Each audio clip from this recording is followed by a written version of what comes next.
Hey guys, so today we are going to do a review of The Wise Man's Fear by Patrick Rothfuss. Yeah, was a crazy book. If you've read The Name of the Wind, obviously you know that these books are full of information, full of world building, full of amazing characters that you fall in love with, and this book was the same for me. I enjoyed it incredibly, compared the same as The Name of the Wind. And like, if you really want to get into fantasy but you want something like if you want just something, it's first person, obviously the same as The Name of the Wind. If you want something first person that will see this character who grows up, he matures a lot in this book. That's all I'll say. I don't really want, this is a non-spoiler review. If you've read The Name of the Wind and you haven't jumped on to The Wise Man's Fear just yet, you need to pick it up and read it. Like it's like, I was reading about 100 pages a night and I was going to sleep looking forward to the next night to reading it again. It was that enjoyable. And I really, really hope the third book comes out soon.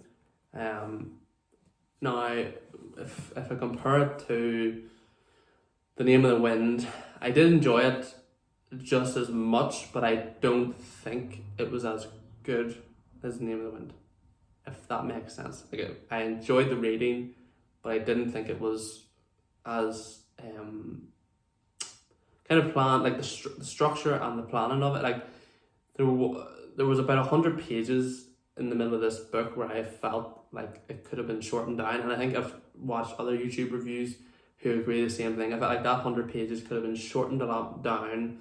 The bit of story that happened there, could have been done maybe in half the amount of pages. It wasn't necessary. Like, there could have been more time spent elsewhere, to kind of grow other characters out, possibly. That's possibly my only negative. There was a lot of interludes. If you've read The Name of the Wind, obviously you understand that it goes from third person to first person to third person to first person. Now, that didn't happen as much in The Name of the Wind as it does happen in The Wise Man's Fear. It happens about 5 or 6 times in this book, if I'm correct. Sorry, I should have checked that before I decided to start this review. It happens about 5 or 6 times for about 10 pages each, which it doesn't really take you out of the story that much. There was more, maybe possibly more of that could have happened in the first one, so it didn't seem so different in the second one. Because obviously things had to be explained when it, in more detail, in this book when things happened, because some of it maybe didn't seem possible. So it was, I have to say, this book was crazy. The world expands a lot more again with this one. A lot more new characters, a lot more we leave. I don't think we go and explore the world. That's how you talk about it. Like, there's a bit of exploring of the world in this one. Just like such a great book.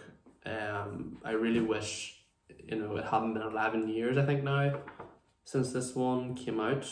Like, I would really like, if the third book was out right now, I would be reading it right now. This second one finished off on such a high note for me personally. So like, if that doesn't convince you possibly to read this, that it was so good that you just wanted to move on to the third one to find out what happens, then I don't know how else to describe it. If you're a fantasy lover, obviously this is the book for you as well.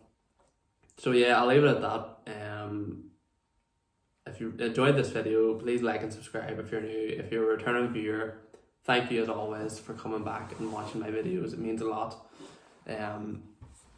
I'm posting, this video will go up in July, so I'm hopefully going to post 10 to 15 videos this month, consistently a couple a week.